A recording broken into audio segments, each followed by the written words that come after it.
Aleluia, a graça e a paz do Senhor Jesus, meus irmãos. Vamos continuar com o nosso estudo de Epístolas Paulinas 3.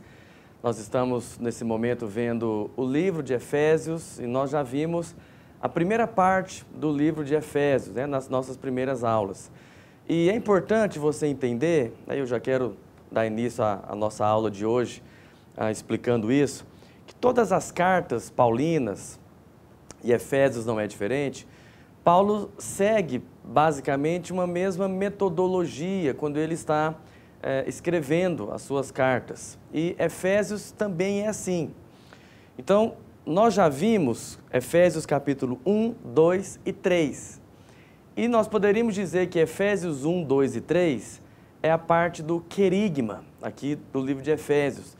O querigma é essa parte que Paulo explica a doutrina, ele fala dos fundamentos ali do ensino apostólico, ele está lançando as bases, ele está praticamente falando da doutrina correta, a maneira como nós devemos crer corretamente, porque nós sabemos que uma crença correta vai gerar um comportamento correto. Então Paulo, na primeira parte do livro de Efésios, até agora o que nós vimos até o capítulo 3, é o querigma, é a revelação, é a proclamação das verdades do Evangelho, da doutrina bíblica.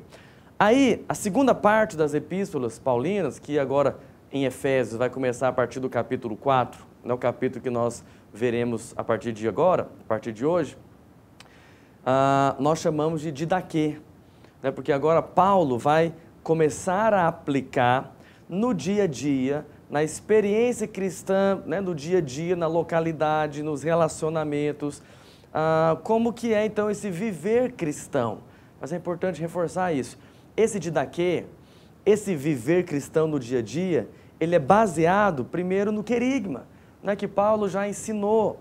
Então o que nós veremos agora a partir do capítulo 4 é como se fosse a consequência ou a maneira de viver, uma vez que nós já tivemos revelação do querigma, uma vez que nós já tivemos o acesso ali do querigma, da proclamação, da doutrina, da verdade bíblica que ele colocou até o capítulo 3. Então eu quero te convidar, vamos ver agora esse didaquê, capítulo 4, nas próximas aulas, capítulo 5, capítulo 6, mas abra sua apostila e abra sua Bíblia em Efésios capítulo 4, ou então acompanhe comigo a leitura aqui na projeção. Efésios capítulo 4, versículo 1, a Bíblia diz o seguinte: rogo-vos, pois, eu, o prisioneiro no Senhor, que andeis de modo digno da vocação a que fostes chamados, com toda a humildade e mansidão, com longanimidade, suportando-vos uns aos outros em amor, esforçando-vos diligentemente por preservar a unidade do Espírito no vínculo da paz. Há somente um corpo e um Espírito, como também fostes chamados numa só esperança da vossa vocação. Há um só Senhor, uma só fé, um só batismo, um só Deus e Pai de todos, o qual é sobre todos, age por meio de todos e está em todos. Aqui, esse é o começo de Efésios, capítulo 4, versículo 1. E Paulo vai falar então dessa unidade do Espírito, ele vai lançar as bases dessa unidade do Espírito. E a primeira coisa que Paulo coloca, uma vez que você recebeu todo aquele querigma, revelação falando da igreja, que você é regenerado, que você já está sentado com Cristo nas regiões celestes, que a Efésios já parte dessa ótica do homem já regenerado, justificado, santificado. Então, uma vez que você já tem essa natureza de Cristo dentro de você, Paulo começa o capítulo 4 falando de que maneira, como é ou como vai ser esse seu caminhar cristão. Então ele começa dizendo no versículo 1, rogo-vos, pois, eu, prisioneiro do Senhor, que andeis de modo digno da vocação a que fostes chamados. Pastor, o que Paulo está querendo dizer? Sabe, presta atenção nisso. Paulo não está criando uma lei, ou Paulo não está colocando um peso sobre a vida dos irmãos, dizendo que agora eles precisam se esforçar, eles precisam dar um jeito de andar de acordo com a lei e os estatutos dos crentes no Brasil aqui no século 21. Entendeu? Não é isso que Paulo está dizendo. Porque lá atrás do querigma, Paulo deixou claro que a vida cristã é uma questão de natureza. A vida cristã é uma questão de você ser cheio de Cristo, né? E é Cristo que vai agora fazer com que você ande de modo digno da vocação pela qual você foi chamado. Então, olha só, talvez você esteja pensando, mas pastor, como que eu vou conseguir? Como que eu conseguirei andar de modo digno? Meu irmão, a vida cristã é uma questão de natureza. Se você nasceu de novo, você em algum momento vai andar de acordo com a sua natureza. Então é isso que Paulo está dizendo. Paulo está falando, já que você foi regenerado, já que você nasceu de novo, já que você agora é uma nova criatura, então ande de acordo com essa natureza. Ande de acordo com de um modo digno pela vocação que você foi chamado. Mas aí é por isso, lá no capítulo 3, versículo 20 de Efésios, antes, né, de nós entrarmos no capítulo 4, Paulo dá a base para isso. Paulo diz assim, aquele que é poderoso para fazer infinitamente mais do que tudo quanto pedimos ou pensamos, aí ele coloca, conforme o seu poder que opera em nós, conforme o seu poder que opera em nós. Então, quando você entende que existe o Espírito Santo, que existe o poder de Deus, que a natureza de Cristo, como diz no capítulo 3, né? Aquele que ressuscitou Jesus dos mortos, esse mesmo poder que trouxe Jesus dos mortos, hoje habita dentro de nós. Então, é conforme esse poder que opera em nós, é esse poder, é essa vida de Deus que nos capacita a andar de modo digno da vocação pela qual você foi chamado. Ou seja, esse Espírito Santo habita dentro de você e ele te capacita, o mesmo Espírito, o mesmo poder que ressuscitou Jesus dos mortos, hoje opera dentro de você. A Bíblia diz que ele está amalgamado com o seu Espírito. Então você percebe? Se hoje eu vou andar de modo digno da vocação pela qual fui chamado, não é me esforçando, não é criando regras, não é criando leis, não é apenas criando um livro de autoajuda, mas é cada vez mais eu experimentando de Cristo dentro de mim. É cada vez mais o poder dele fluindo, operando através de mim. É cada vez mais eu me alimentando de Cristo. É cada vez mais eu sendo transformado de dentro para fora. Porque a vida cristã é você andar de acordo com a sua natureza. Tem uma história interessante que uma vez um escorpião estava querendo atravessar um lago e, obviamente, ele não sabe nadar. E ali, né, naquele desespero que ele precisava atravessar o lago, apareceu um sapo. E o sapo sabe nadar. Então o escorpião fez um combinado com o sapo, né? Falou, olha, deixa eu subir nas suas costas. O escorpião falou para o sapo, deixe-me subir nas suas costas para que você nade e assim nós possamos atravessar o lago. Mas o sapo falou, mas você vai me picar, né? Você vai me ferroar.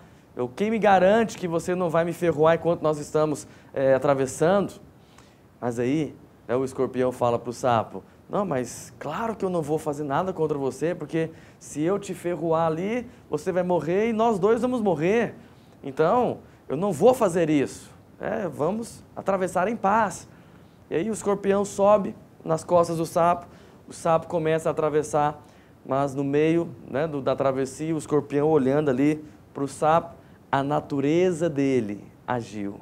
Ele vai e deu uma ferroada, né? Não sei como você diria na sua região, mas ali com o rabo ali, ele dá uma ferroada no sapo e o sapo morre e os dois morrem. Aí você pergunta, mas pastor, que escorpião é bobo? Não, na verdade ele só agiu de acordo com a natureza dele. Entende? Assim somos nós. Ser cristão é você andar de acordo com a sua natureza. Por isso que quanto mais você se alimenta de Cristo, mais com Cristo você vai parecendo. Mas não porque você cria regras, mas porque essa natureza vai fluindo dentro de você. No versículo 2, Paulo vai dizer o quê? Nós vamos caminhar de acordo com essa vocação, mas de que maneira? Com toda humildade, mansidão, longanimidade, suportando-vos uns aos outros. Ou seja, aquele poder que opera em nós, ou essa natureza de Cristo em nós, é que vai nos levar a vivermos assim, com toda a humildade. Agora presta atenção, humildade não é você usar roupa rasgada, humildade não é você morar numa casa ruim, entendeu? Humildade não é você andar descalço, não. Isso é pobreza, isso é miséria.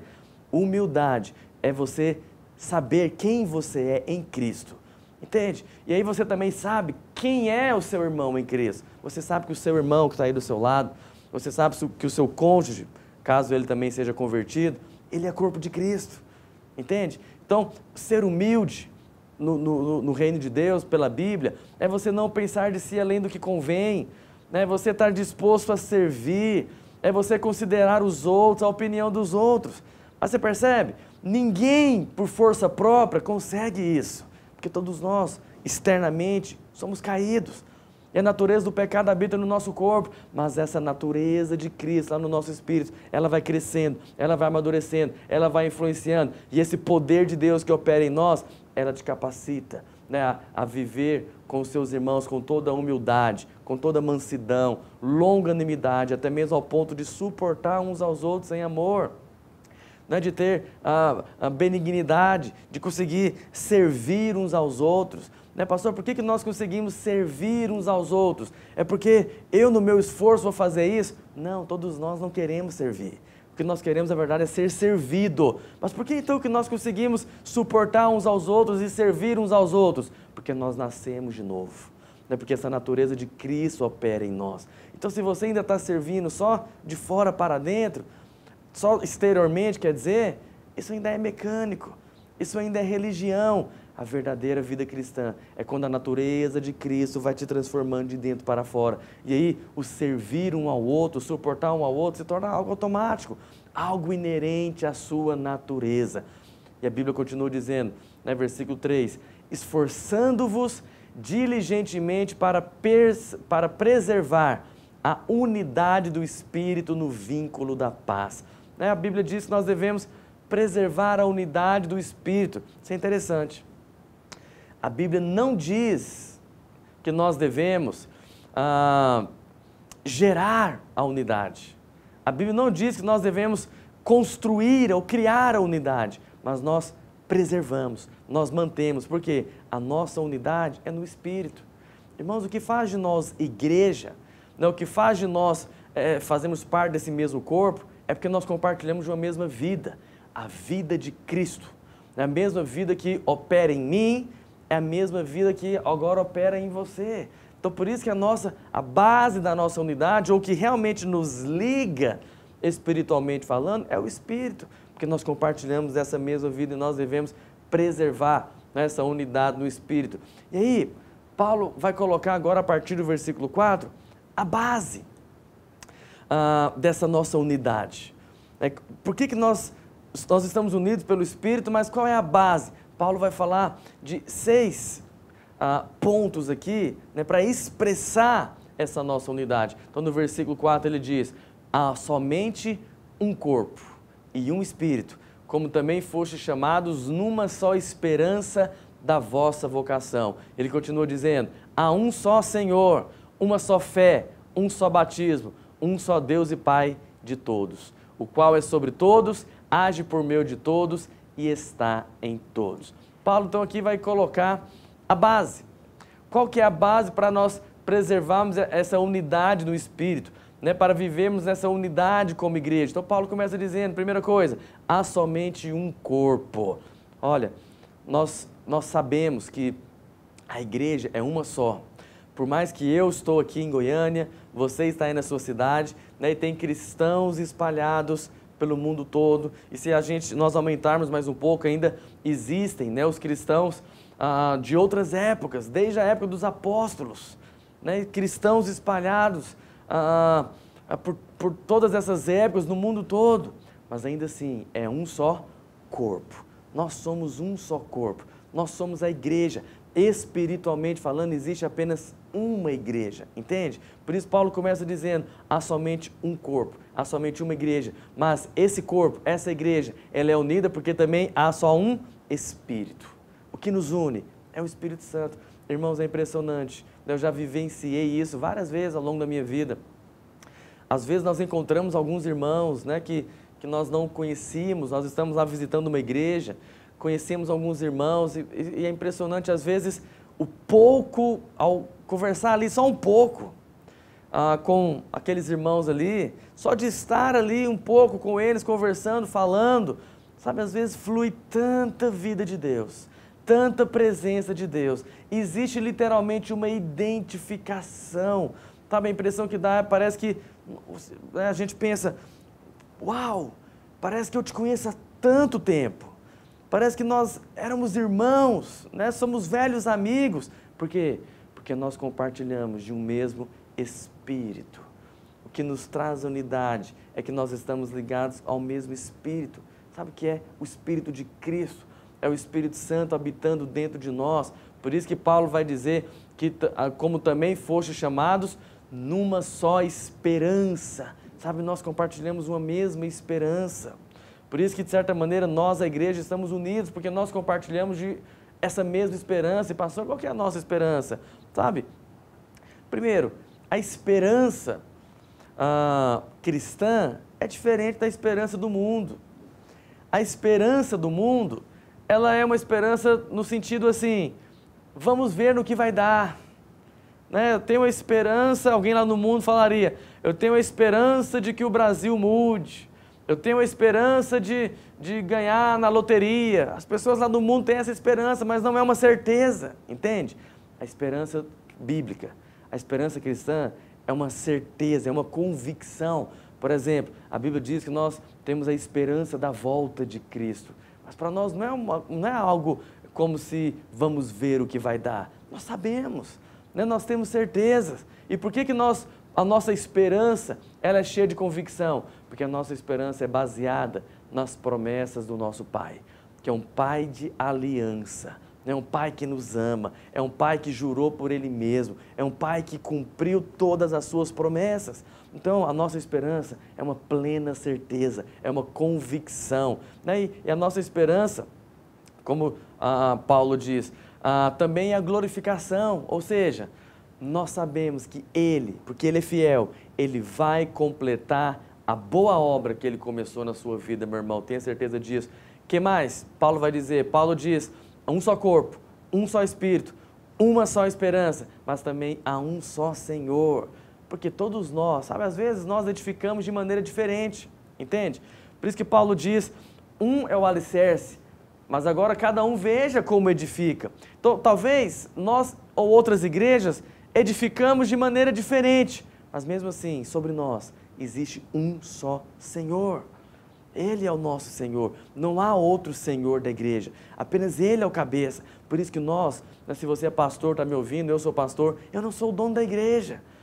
Eu sou também aqui ovelha desse rebanho. Ele é o Senhor, Ele é o pastor, Ele que pagou o preço, Ele que morreu. Nós pertencemos a Ele. Paulo vai dizer, um só Senhor, uma só fé. Porque a nossa fé é em Cristo, entende? Não é a fé pela fé, não é a fé em qualquer coisa, mas é a fé na pessoa certa. A nossa fé é em Cristo, que é o nosso Salvador, que é o nosso Senhor. Por consequência disso, nós teremos o quê?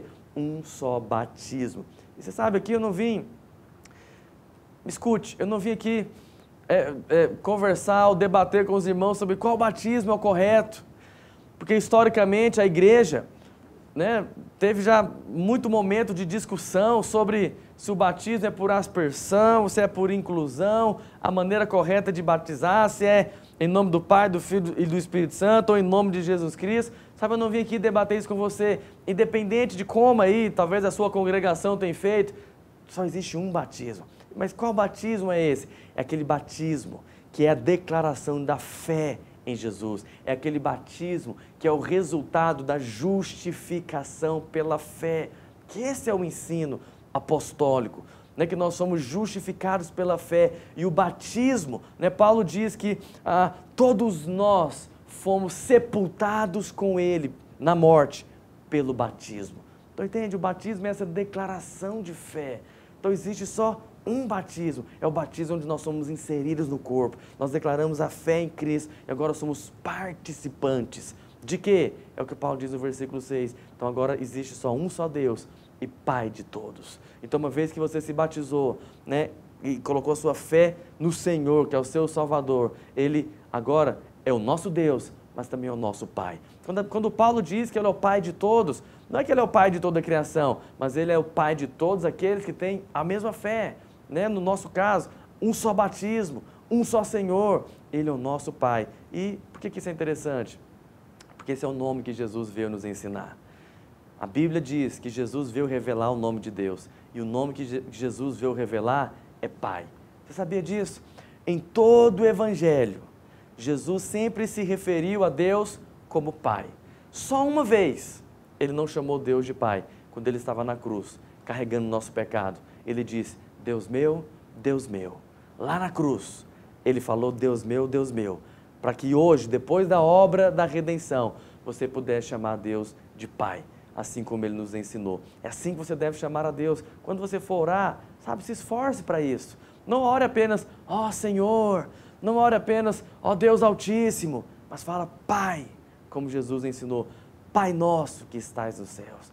Ore assim, né? Relacione com Deus, sabendo que Ele é um Pai que te ama. Amém? Vamos avançar. No versículo 7, olha aí na sua projeção, nós vamos colocar a Bíblia, olha o que a Bíblia diz. E a graça foi concedida a cada um de nós, segundo a proporção do dom de Cristo.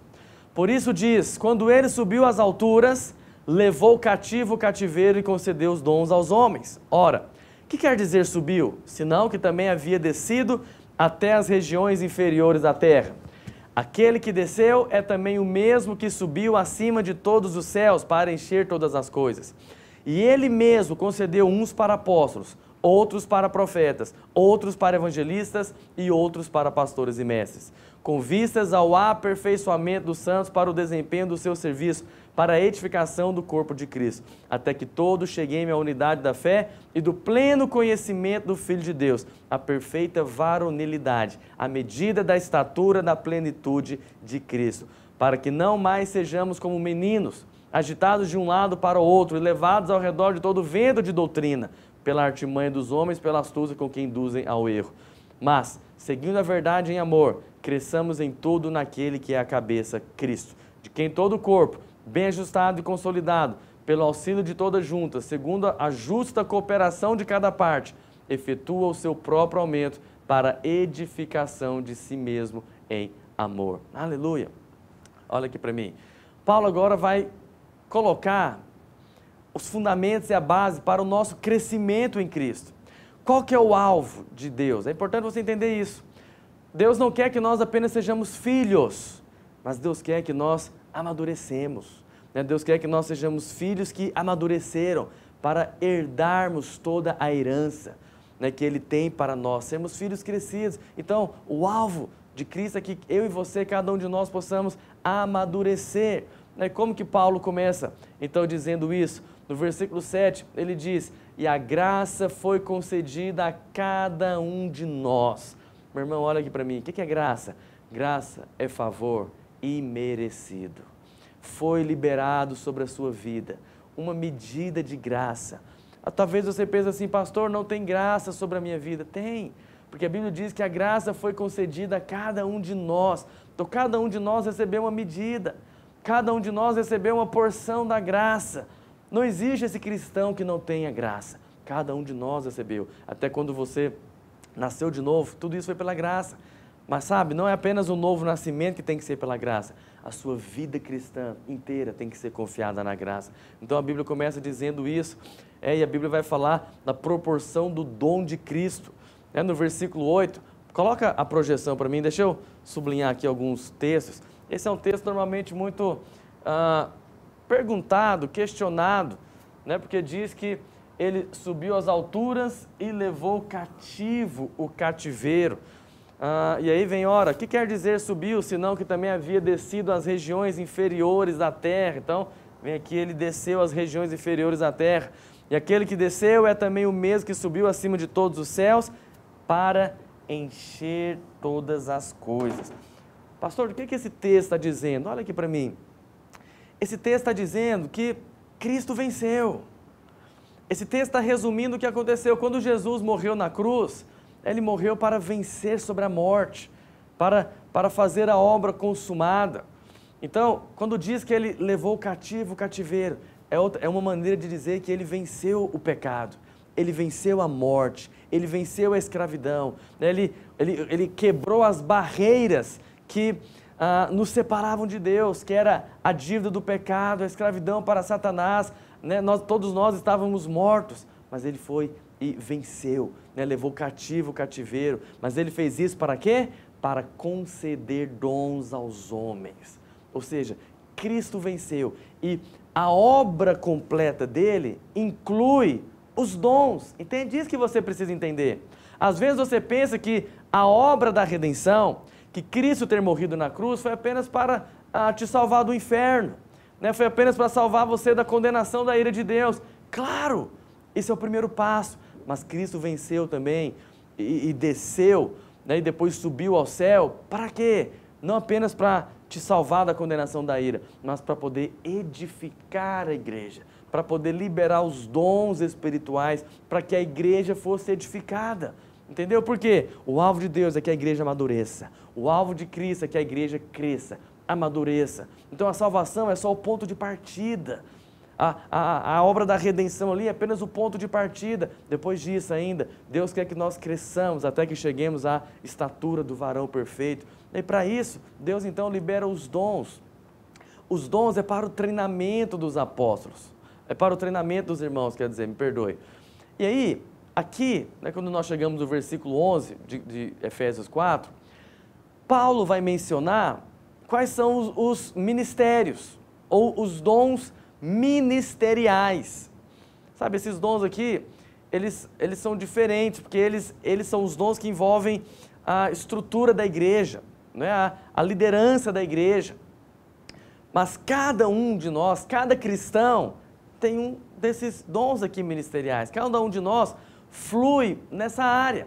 Então lá no versículo 11, a Bíblia diz: e ele mesmo, Jesus, concedeu uns para apóstolos, outros para profetas, outros para evangelistas e outros para pastores e mestres. Então, nós estamos numa aula aqui, repete aí comigo, fala: apóstolos, profetas, evangelistas, pastores e mestres. São 5 dons ministeriais. Você sabe, cada cristão ele está dentro de um desses dons ministeriais, de um desses ministérios. Deixa eu te explicar isso. Algumas pessoas falam assim: o meu ministério é o ministério de dança. Ok, nós entendemos o que você quer dizer, mas se você for olhar biblicamente aqui no ensino dos apóstolos, não existe um ministério de dança, entendeu? Provavelmente esse seu ministério de dança, ele estaria dentro talvez do evangelista, entende? Porque às vezes você dançaria para fazer um evangelismo. É o mesmo teatro, meu ministério é o do teatro. Não, na verdade o seu ministério não é o do teatro, né? É o de evangelista. E aí, então, tudo na estrutura da igreja deveria estar dentro desses 5 dons ministeriais. Nós temos os apóstolos, os profetas, os evangelistas, os pastores e mestres. Mas aí no versículo 12 a Bíblia diz: por que nós temos essas 5 pessoas, né? Ou esses 5 ministérios? Não é apenas para que a pessoa se promova, entende? Esses 5 ministérios existem para quê? Olha o versículo 12, coloca a projeção para mim. Olha o que diz aqui o versículo 12. Esses ministérios existem para, olha, com vistas ao aperfeiçoamento, ao treinamento dos santos, para o desempenho do seu serviço. Mas qual que é o alvo final? A edificação do corpo de Cristo. Então alguém vai pensar assim, olha aqui para mim: nós temos apóstolos para enviar as pessoas, né? Porque o apóstolo é aquele que envia, é aquele que está... Tem uma rede ali de igrejas, ele enviou pastores, abriu igrejas, né? Falando hoje em dia. O profeta é aquele que vai trazer uma exortação, uma palavra de consolo. O evangelista é aquele que tem, né, o seu ministério mais voltado para evangelismo, para abrir células, né, para pregar o evangelho. O pastor é aquele que está cuidando daquelas pessoas que o evangelista cuidou, que o evangelista ganhou. E o mestre é aquele que vai ensinar a palavra, as doutrinas, a verdade bíblica para essas pessoas que estão, né, se convertendo. Então, na igreja, os 5 ministérios são importantíssimos. Percebe? Nós poderíamos pensar, né, o evangelista vai lá e ganha a pessoa para Cristo. E aí, uma vez que ganha essa pessoa para Cristo, agora ela precisa de um pastor que vai cuidar, né, que vai transmitir ali identidade, amor, afeto, vai cuidar dessa pessoa. Mas é importante o mestre, né, nesse processo, que o mestre vai dar as bases, o fundamento correto, o ensino dos apóstolos. E o mestre é aquele que vai ensinar com clareza, né, tem facilidade para ensinar ali o novo convertido, por exemplo, ou os demais irmãos. Mas às vezes, né, esse novo convertido, ele está um pouco abatido na sua caminhada cristã. Aí Deus envia o profeta para liberar uma palavra da parte de Deus, né, e renova o encargo, renova o coração, e ele é renovado a alegria da sua salvação. E quanto mais ele amadurece, quanto mais ele cresce, aí vem o apóstolo e envia, né, essa pessoa que era uma nova convertida, mas cresceu, amadureceu, e agora ele é um enviado, né, para liderar uma célula, para abrir uma igreja. E assim, a igreja vai se edificando. Mas aí você pensa, qual que é a principal incumbência do profeta? Profetizar? Não. O que o versículo 12 diz? Que esses dons existem para o aperfeiçoamento, para o treinamento. Então, o que Paulo está dizendo? Aquilo que nós cremos, né? Cada um gera segundo a sua espécie. O profeta tem que profetizar, é claro, mas não só isso, ele deveria ensinar os outros irmãos a profetizarem também. Eu deveria estimular os outros irmãos a profetizarem. O evangelista, a mesma coisa, né? O dom dele não é apenas evangelizar, mas treinar, aperfeiçoar os santos, como diz o versículo 12, aperfeiçoar os santos para o desempenho do seu serviço. Então o evangelista deveria treinar novos evangelistas, os pastores deveriam gerar novos pastores, mestres deveriam gerar novos mestres, entende? Apóstolos deveriam treinar e gerar novos apóstolos. Agora me entenda, esses 5 ministérios, você tem eles dentro de você. Todos nós fluímos um pouquinho em cada um deles, entende? Porque nós também somos apóstolos, porque nós enviamos pessoas, de certa maneira, né? Nós também fomos enviados, que o apóstolo é aquele que foi enviado. Você também foi enviado para a sua cidade, lá para o seu bairro, para a sua célula, etc. Todos nós somos profetas. Você poderia agora mesmo, né, virar para essa pessoa que está do seu lado aí e profetizar algo da parte de Deus na vida dele. Ah, pastor, assim não vale. É porque você está achando que só vale aquela que você diga assim, assim diz o Senhor, servo meu. Não, bonito isso, mas essa encenação é só para ficar mais bonito. Mas você poderia agora mesmo profetizar algo aí na vida do seu irmão. Ou seja, existe um pouco de profeta dentro de você. Assim como existe o evangelista, existe o pastor e existe o mestre. Mas tem alguma dessas áreas que talvez você vai fluir mais.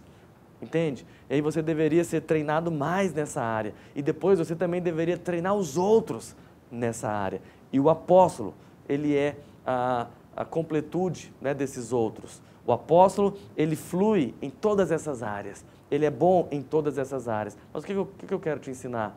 Primeiro, todos esses ministérios, eles estão dentro de você. Lá na sua célula, você consegue exercer todos esses ministérios. Mas lembra disso, o alvo não é se promover. O alvo não é você falar, eu sou o profeta do século 21. Não, não é isso. Isso não é espírito de Cristo. Se você é profeta, então você deveria ensinar os outros a profetizarem também. Se você é pastor, deveria ensinar os outros a profetizarem, porque a Bíblia deixa isso claro. O alvo dos ministérios é com vistas ao aperfeiçoamento dos santos, para o desempenho do seu serviço, para a edificação do corpo de Cristo, né? Para que a igreja amadureça, para que a igreja avance, os dons ministeriais fluem e o resultado é que a igreja cresce, entende? E outra coisa nós podemos perceber, aquela igreja, aquela localidade, a congregação que tem revelação dos dons ministeriais, ela não é uma igreja passiva, entende? Eles não ficam lá esperando alguém fazer algo por mim, não, né? Mas eu tenho algo a contribuir, eu sou um evangelista, eu sou um profeta, eu posso contribuir, eu quero fazer parte da edificação do corpo de Cristo. E o resultado é esse, qual que é o resultado? Olha o versículo 13, até que todos cheguemos à unidade da fé e do pleno conhecimento do Filho de Deus, a perfeita varonilidade à medida da estatura da plenitude de Cristo. Então olha, por que nós temos os ministérios? Entende? Por que nós nós servimos uns aos outros? Por que nós estamos treinando uns aos outros? O versículo 12 diz isso, para que haja o aperfeiçoamento, o amadurecimento. Mas qual que é o alvo desse amadurecer? É que nós cheguemos à unidade da fé e do pleno conhecimento do Filho de Deus. Você percebe que a unidade da fé está associada com o conhecimento de Cristo. Se nós queremos amadurecer e chegarmos nessa unidade da fé, ou na unidade, nós devemos ter o conhecimento do Filho de Deus. Por que é importante nós falarmos isso? Se vai haver amadurecimento na igreja, o resultado onde a igreja vai chegar ao amadurecer, o resultado é esse. É muito comum hoje em dia as pessoas falarem de unidade, né? A igreja não é unida, deveria haver mais unidade. Eu concordo com você, mas esse versículo fala qual é a base da nossa unidade. Sabe qual que é? É o conhecimento do Filho de Deus. É conhecer a Cristo. Quanto mais cheio de Cristo você está, menos nuances você tem, né? Menos preconceitos você tem, e mais nós chegamos à unidade da fé. Você sabe, se eu estou aqui, estou caminhando em direção a Cristo, e se um outro irmão meu, lá distante, também está caminhando em direção a Cristo, sabe, talvez nós estamos distantes um do outro. Alguém vai falar, vocês não andam em unidade. Mas sabe, onde que nós conseguiremos andar em unidade e próximos? Enquanto nós caminhamos para Cristo, entende? Quanto mais perto de Cristo eu vou, e quanto mais o meu irmão também vai para Cristo, quanto mais nós caminhamos para Cristo, mais unidade nós temos, entende? Mais próximo nós estamos, mais a unidade da fé. Por isso, mais uma vez, meu irmão, o que é a vida cristã? Cristo. Vai para Cristo, olha para Cristo, caminha para Cristo, fale de Cristo. E a Bíblia fala, qual que é o alvo disso? Por que temos que crescer em Cristo? Porque o alvo é que nós cheguemos à perfeita varonilidade, né? Que cheguemos à estatura do varão perfeito, que é Cristo Jesus. Por quê? Porque o alvo de Deus, meu irmão, é que nós sejamos filhos que amadureceram, filhos que cresceram. Por que isso? É importante você saber disso. Primeiro, você é filho. Você tem direito à herança? Tem, claro que tem. Sabe, eu tenho filhos também. E o que garante a herança para os meus filhos é a natureza deles, né? A identidade. Eles nasceram de mim, são meus filhos. Então eles têm direito à herança. Então a herança, o filho tem direito independente da conduta dele, do erro dele, entende? Se meu filho está lá em casa e porventura o meu filho me desobedeceu, né, e não arrumou o quarto conforme nós combinamos. Quando chega a noite, eu chego do trabalho, ele não arrumou o quarto. Aí eu viro para ele e falo, meu filho, você não arrumou o seu quarto, então agora você também não vai poder comer, você não vai jantar. Você não vai agora poder dormir mais nessa casa, você pode procurar um lugar para você dormir. Você sabe, nenhum pai faz isso. Por quê? Porque o filho, mesmo quando ele é filho pequeno, ele sempre vai ter direito à provisão. Ele sempre vai ter direito ao alimento, né, ao sustento, à cama. Então todos nós somos filhos. Agora, o alvo de Deus não é apenas que você seja filho pequeno.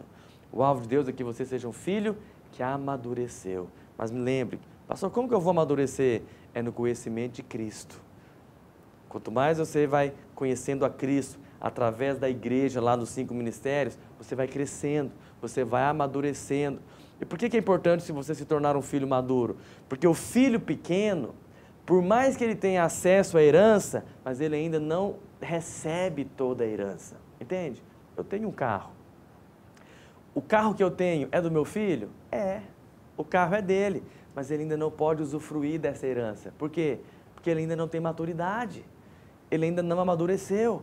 Então, por que Deus quer que nós, como igreja, e no individual, cresçamos, né? E cada um de nós vamos chegar à perfeita varonilidade, né? À medida da estatura da plenitude de Cristo, para que você receba também toda a herança que é sua, né? Para que você possa usufruir de toda a herança que Ele tem para você, que você possa desfrutar de tudo aquilo que Ele conquistou na cruz. Então, amadurecer é importante, Crescer é importante. E uma vez que você cresce e amadurece, aonde que ele quer te levar? No versículo 14. Por que nós temos que crescer e amadurecer?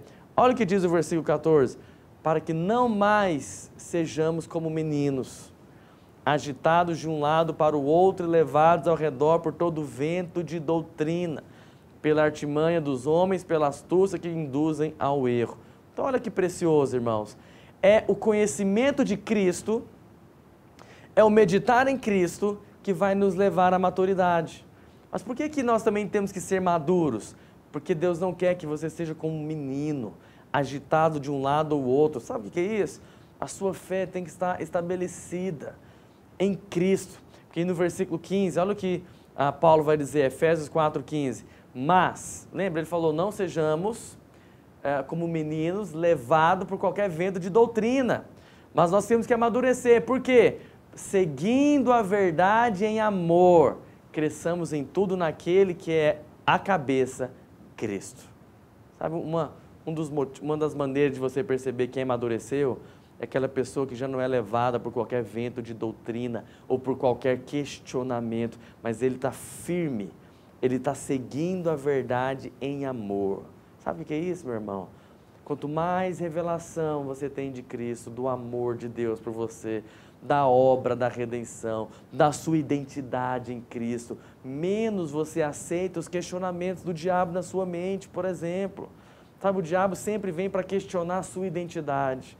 O diabo fala, se você é filho, faz isso. Se você fosse crente, faz aquilo outro. Se você ainda, se você realmente nasceu de novo, você não faria tal coisa. Mas você percebe? Quem ainda é levado por esses questionamentos, é como se ele ainda é criança, espiritualmente falando. Não amadureceu na revelação do amor de Deus. Não amadureceu na obra que o Cristo fez, o cabeça. Sabe, quando nós olhamos para crianças, é fácil você chegar, talvez, numa criança e enganá-la, e falar, isso acontecia muito, até comigo, já fizeram isso comigo, meus irmãos fizeram isso comigo, meus irmãos, quando eu era criança, falavam isso para mim, você é adotado, né? Meu pai te achou no lixo e te adotou. Quando nós somos crianças, como foi o meu caso, nós não acreditamos nisso, entendeu? Mas depois que eu amadureci e ouvi a história do meu pai, né, e fui ver lá nos exames, que no cartório fui registrado, eu realmente entendi que eu sou filho do meu pai legítimo, entende? E se agora o meu irmão vem para brincar comigo, falar que eu sou adotado, eu não acredito mais. Por quê? Porque a revelação do meu pai a respeito do amor dele por mim, do cuidado dele por mim, daquilo que ele fez por mim, e a minha identidade, que eu sou filho, está estabelecida, porque eu amadureci. Então todos nós também temos que amadurecer na revelação de Cristo, na revelação do amor, de que Ele nos ama, de que você é filho, que essa é a sua identidade, entendeu? A sua identidade é filho de Deus. Então, mas quanto mais você amadurece nisso, menos você é levado pelos questionamentos. Por isso que se hoje, né, te dar um exemplo, você estava vindo para a aula e porventura bateu o carro. Aí, porque bateu o carro, o diabo lançou uma seta na sua mente. O diabo falou, se você fosse filho, Deus não deixaria bater o carro como você bateu. Entendeu? O diabo vem para questionar. Mas aí você fala o quê? Independente do que aconteceu, Deus não precisa fazer mais nada para provar o seu amor por mim, porque Ele já provou no dia que Ele entregou a Cristo para morrer no meu lugar. E eu sou filho, essa é a minha identidade, independente se o carro bateu ou não, independente se as coisas deram certo ou não, eu sou filho amado em quem Deus tem todo o seu prazer. Amém? Só que é importante você amadurecer, né, para chegar nesse ponto. Aí Paulo vai terminar a dizer, por que é importante amadurecer? Porque versículo 16, de quem todo o corpo bem ajustado e consolidado, pelo auxílio de toda junta, segundo a justa cooperação de cada parte. Ou seja, por um lado, para nós sermos uma igreja que amadurece, temos que ter a revelação do cabeça. Ele é o cabeça, ele dá a direção. Mas por outro lado, tem que ter o bom relacionamento entre as partes, né? A cooperação de cada parte, para que dessa maneira possamos ter o crescimento e a edificação do corpo. Então, por que nós vamos crescer, né, e amadurecer com os 5 ministérios? porque nós estamos ligados ao cabeça, que nos dá a direção, mas nós como membros de um só corpo, nós estamos edificando a vida uns dos outros. Amém? Para encerrar o capítulo 4, Paulo vai dizer agora, a partir agora do versículo 17, né, Paulo vai falar sobre o que é, então, aprender de Cristo, que é o cabeça. Eu vou ler para você.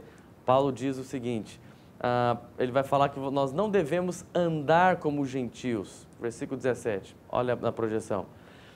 Isto, portanto, digo e no Senhor testifico, que não mais andeis como também andam os gentios, na vaidade dos seus próprios pensamentos, obscurecidos de entendimento, alheios à vida de Deus por causa da ignorância em que vivem, pela dureza do seu coração, os quais, tendo se tornado insensíveis, se entregaram à dissolução para com avidez cometerem toda sorte de impureza. Mas não foi assim que aprendeste de Cristo. O que Paulo está dizendo? Já que nós somos o corpo de Cristo, que amadurecemos, né, que estamos edificando uns aos outros e principalmente que temos uma nova natureza, então agora o caminhar como gentios não tem nada a ver conosco. Por isso que ele diz no versículo 20, não foi assim que aprendestes a Cristo.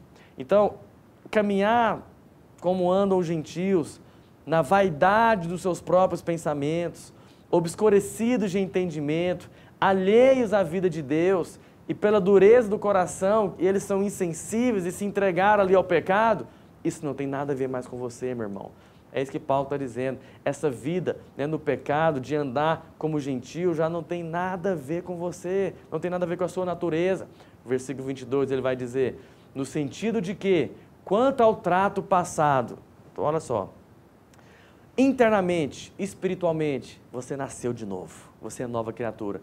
O que tem que mudar agora? São os seus hábitos passados. O seu corpo ainda tem hábitos passados. Então, por isso que Paulo diz, vos despojeis do velho homem, que se corrompe segundo as concupiscências do engano. Sabe, o seu corpo é o velho homem, é a velha natureza, ele sempre vai buscar o pecado. Mas, pastor, como que eu vou fazer isso? É eu me esforçando? Não é eu criando regras? Volto a dizer, a vida cristã não é você se esforçar no exterior, não é você apenas colocar o estereótipo de crente e se esforçar para parecer crente exteriormente, não é isso. Você tem que se despojar do velho homem. De que maneira? Versículo 23. E vos renoveis no espírito do vosso entendimento.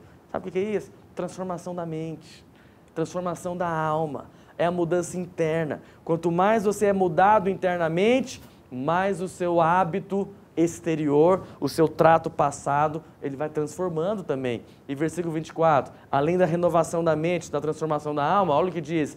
E vos revistais do novo homem, criado segundo Deus, em justiça e retidão, procedentes da verdade. Ou seja, você se alimenta de Cristo, você se veste do novo homem, você assume a sua identidade, você assume que você é filho de Deus, você assume que você é um espírito, né, que está ligado com Deus. Então, quanto mais você medita nisso, quanto mais você confessa isso, mais você é cheio de Deus e mais essa natureza divina lá dentro de você vai influenciando, né, o seu homem exterior, vai mudando os seus hábitos. Eu quero encerrar essa aula de hoje falando isso, né, reforçando isso.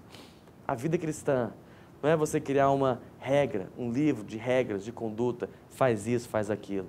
A vida cristã é você se despojar quanto ao trato passado, se despojando do velho homem, porque ele se corrompe. Mas eu faço isso renovando o espírito do meu entendimento, sendo renovado pela palavra, mudando a minha maneira de pensar, mudando a minha crença e assumindo cada vez mais a minha nova identidade. Por isso que ele diz, vos revistais do novo homem, que foi criado segundo Deus. Quem sou eu?